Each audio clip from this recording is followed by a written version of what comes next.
starts recording for us, so sometimes it catches the last half of a conversation. Which takes a little editing in the morning.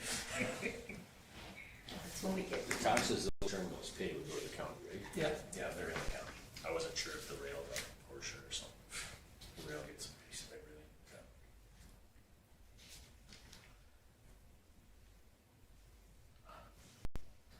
I heard rumblings that they wanted to look at some of the spirals too. I looked at it the other day. There's not enough room out there to do it.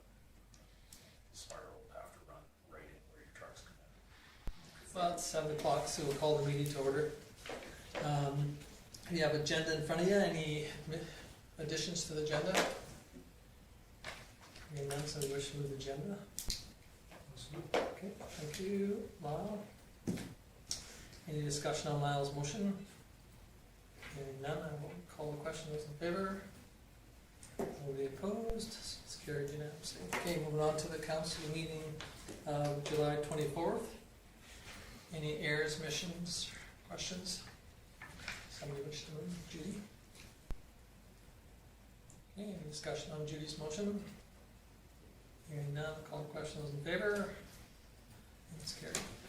Okay, well, we have a delegation. We have our new Sargeant here tonight, so if you want to come over into the middle and introduce yourself, and then we'll just go around the room and Yeah, so hi, my name's Sergeant Ryan Koehli. I'm not so new to Vulcan as of a couple of weeks ago. All the service has been in CAO Vacation or in Alberta, various places and stuff, so yeah, I'm happy to grab everybody's names. go ahead, Richard. I'm Richard DeBolt. I met him already. Yeah, And you I can't go hear spaces sorry. here, so yeah, so. Bylaws and Policies. And I'm Tom Grant. We met when we A few times. a few times now. Kim Fox. I'm Cole Dunham. Burger more coffee. And Judy Sanderson. And the two that are Detachment. Detachment there, yeah. Saw a few of you at the parade down in Carmen Gate as well there. So. Right. Yeah, so I guess there's two things. I'd be happy to go over any reports that I sent in there quickly. I guess I'll do a quick overview. If there's any questions on the reports, and then if anybody has any questions about me and coming to Vulcan, I'd be happy to answer. So I can kind of see which screen you're on there. Okay, so the provincial policing report there.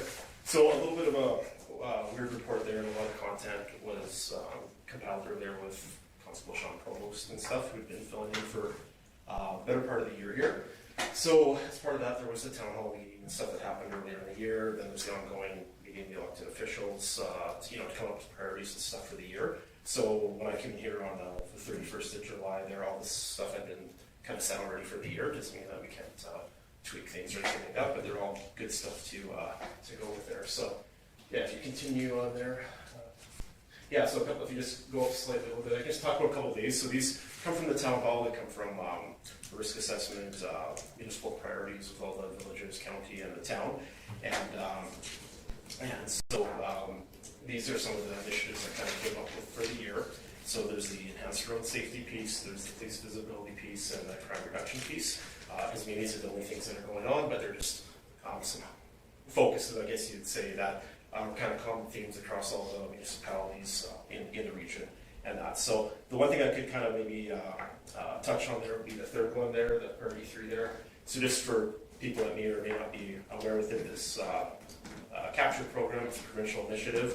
It's basically getting a database of all the private and corporate or government, I guess you'd say, surveillance footage, cameras that are all available in the province. So then when something happens, it'll say, hey, these 4 or 5 places are within, 200 feet or whatever might be good ones to look at. So what happens when we're trying to look for footage right now, it takes a lot of time on the members' part to go out and just extra time that could be saved towards the investigation. So that's the capture program.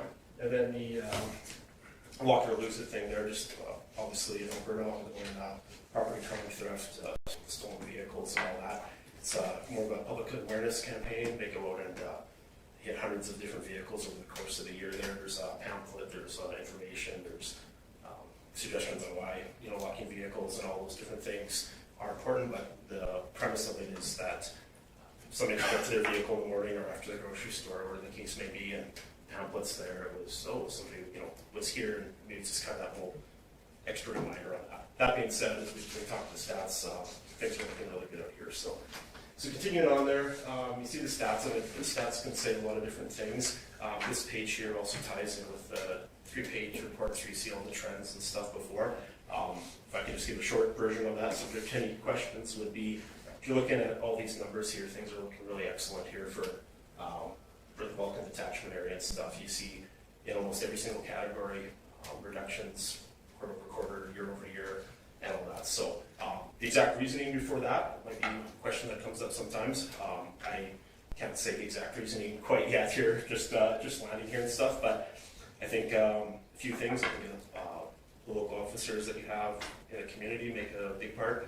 There's a huge push provincially in the last few years. You've heard all the crime reduction initiatives and stuff that the province is rolling out. Never in my service has anything ever been so focused, I guess you'd say, provincially on crime reduction and stuff. It's intel, it's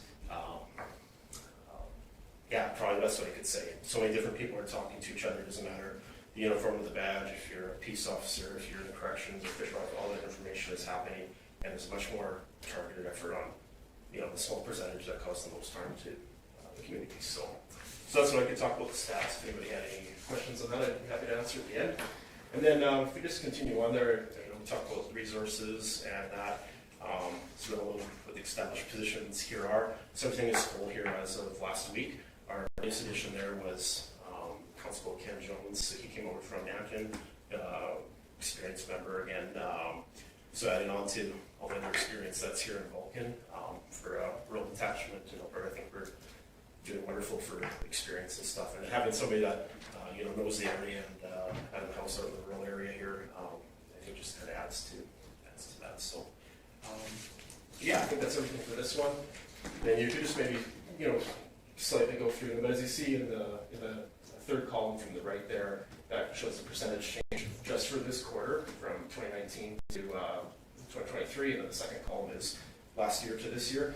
And if you just scroll through them all, you'll see most of them all are general reductions all across the board, which is nice to report on. So, and then I think, is that everything there? Yeah. Just your letter is what I have in front. Okay.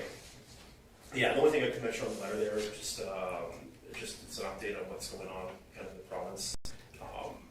It was kind of new for us is also the online crime reporting. It's not meant at all to take away interaction with an officer and stuff. Just that's a common theme that you hear time and time again. And so this happened a couple weeks ago, but I didn't report it. I didn't want to waste anybody's time. I didn't want to take a phone call. I didn't want those sort of things. So it's just meant if you're comfortable not doing that, and you can send it electronically. There's a whole unit of people there that deal with it, and it frees up our members here to actually go in and work on that, or other proactive stuff that's happening in the community. So those are the main things from the letter for this year, this quarter. So, any questions?